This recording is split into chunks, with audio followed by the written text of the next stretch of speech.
Hello YouTube, this is an outside video for once. I wanted to take the opportunity here while I'm at work to show my car, which is this car over here.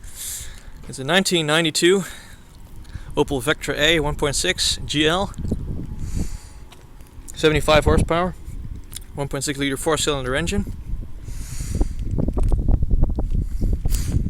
4-door saloon, plenty of space in the back as you can see when you hop in.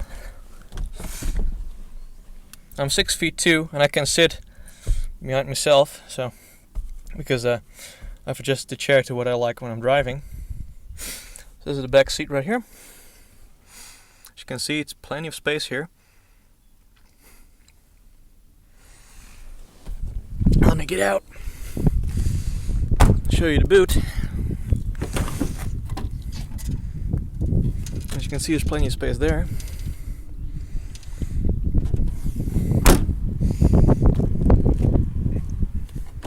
Get in the car again because there's not really much to show, really.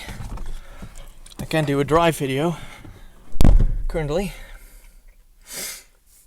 so yeah, this is where you sit from the driving position. Got my controls for the lights here,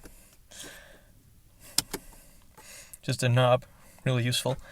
Fog lights, the horn is here on the steering wheel. Here on the left antenna, if you want to call it, if you pull it towards you, you engage full beam. Upwards is of course the right indicator, downwards is the left indicator. And here on the right stick is all your various controls for the windscreen wipers. Here is not much else. Hazard lights, control for your temperature of course, blower, heating for the rear window. Of course, this is the stereo that I stole from my previous car, but I never made a video of that, so you don't really know any of that. If I pull this up here, you get the ashtray and the cigarette lighter. Of course, this is the stick for the 5-speed gearbox. It's a car from '92, but it does have 5 gears, which is neat. Of course, handbrake and whatever. Just some storage space for, well, I presume cassettes and stuff.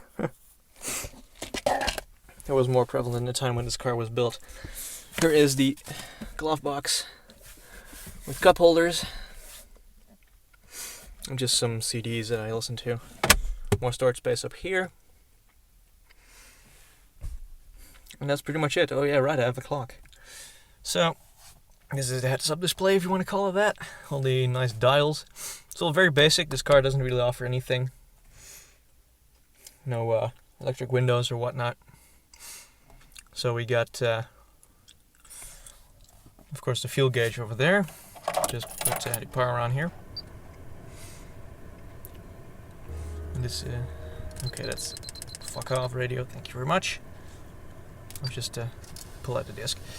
So it'll go up to 220 kilometers an hour. The approximate top speed of this car, I believe, is somewhere around 180, 190 kilometers an hour mark.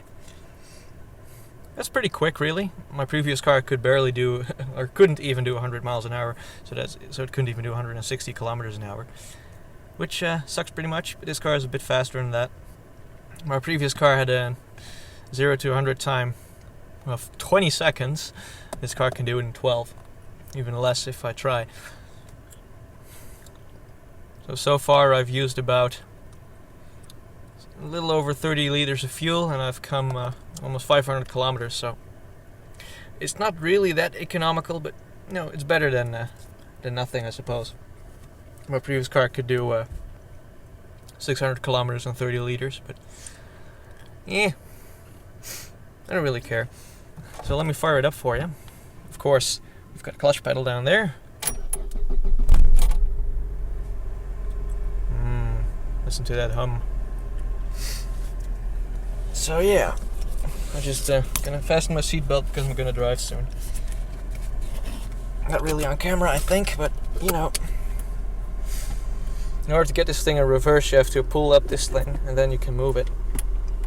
And of course, you have to lower the handbrake and drive and whatever. I'm not really gonna drive in this video, but I just wanted to make a short video on what my car looks like, and I might actually do a driving video if I can get a camera stabilized, which I'm not quite sure of. But anyway, this is the end of this video of introducing my car to you. Hope you enjoyed this video, and I thank you all for watching.